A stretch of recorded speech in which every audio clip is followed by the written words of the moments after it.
So more about the Wingman. Jamie Kennedy, Russell Peters. What a cast. I mean, watching you work, incredibly difficult moments, production-wise, and you are so even, and you have the cast and the crew laughing their heads off, and everyone's buzzing, working very, very diligently and very, very hard.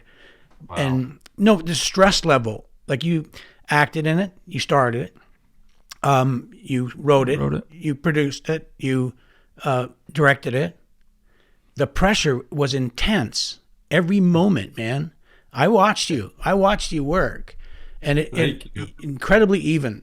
So fun.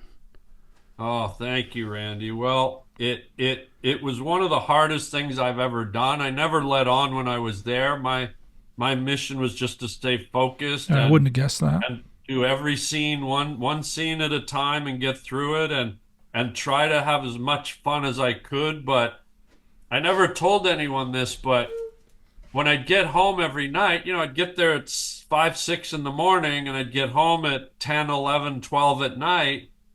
And by about day 4, I'd be like, good Lord, my feet are killing me. And I couldn't figure out why. I go, is it the shoes? And I realized for that whole day, I never sat down once. I was always checking on wardrobe, checking on makeup, checking on a vehicle, checking on a stunt, checking on camera. I never, how you have these director chairs on set?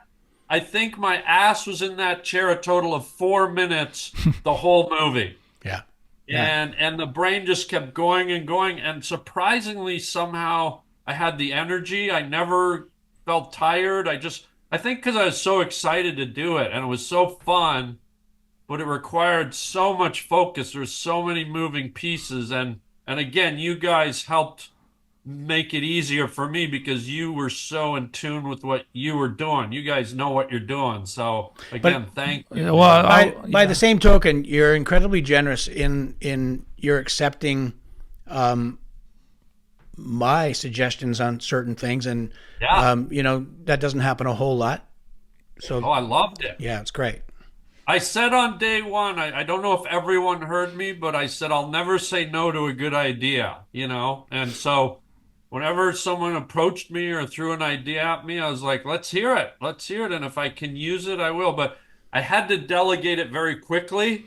I had no time to even have a coffee. So if I didn't like it, I'd be like, nope. I'd just be, let's go. But if I liked it, I'd incorporate it. But I was trying to be as delicate with people as I could. But it's funny when you're in a situation where you don't, even using an extra sentence is too much time spent sometimes, and you just gotta.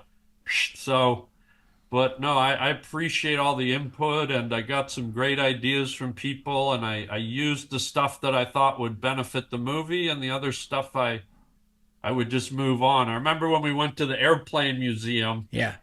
We shot in this beautiful museum with 100 giant planes. That place was amazing. Hangar. And I walked in there and I was getting set up, and I looked over and my DP was like put down a dolly track and he was dollying along, and there was this old frame of an old airplane that had crashed, and it was just like, it was literally just the piping. Yeah. And it was rusty and it was all, and he's panning along it, and I go, what are you doing? He goes, I thought it'd be great to like get a shot of this broken airplane.